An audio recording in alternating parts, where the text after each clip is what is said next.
Okay, so all this is great. All these vectors are, really interesting, and the different data types are very interesting. Okay, but so as regards to object types, so we've only really seen values, such as x gets 5. The value here of x is 5, and vectors. So x gets 5 to 7. So that's a vector of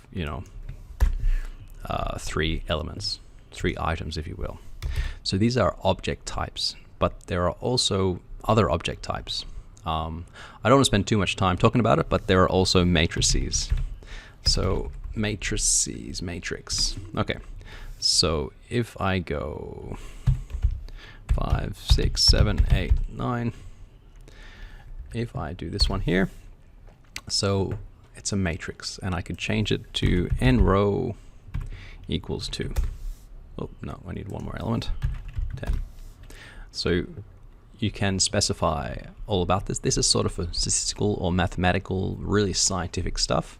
But just be aware that, y gets, where is it, y? It's up here, it's data. So we go class of y, it's a matrix. So it's an object type. Another one is a list. Now we do come into these further down the track. When we're working with data, and we're mostly working with tables. So I'm just about to get to that, but I just thought I'd mention as well that there are things out there called lists. And a list can be, it's like a collection of different objects. So we can have values. We can say, value 1 equals 1. We can put a vector in here. So vector 1 equals A, B, C. And we can also even have a matrices inside matrix, matrice, whatever, 1 equals y in this case. So we run that. You can see here, let's call it list object.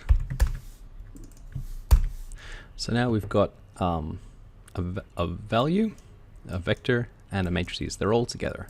So we can pull out components of this collection if we want.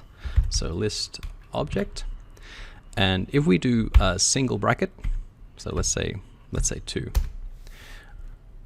What's actually happened is it's just shortened the list. So this is just a critical thing to know. But it's just saying, okay, now this collection has removed everything except for the second item in the collection, but it's still a list. It's a list of 1 value.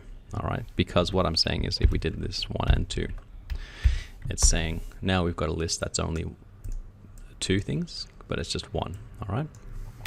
So in order to get to the actual element inside it, we've got to surround it in a second bracket. So just to be clear, I'll show you the difference. So if we run these 2 lines, so the first one has a name and the second one doesn't. The second one is what it is. The first one is just a list. Okay, a list with 1 element. Filtering, because we've named the elements, we can just call them, but we have to call them inside quotations. So there we go. Or we can pull out elements by using this named elements, by using this $ symbol. So here we go. We can just use the tab key to select which one we want. Okay, and when we do that, you'll notice how the difference is that using the quotations, it's just shortening the list to only 1 specific element. But if we use the $, where it's pulling out the object itself. Okay, so it's a critical thing to pick up on.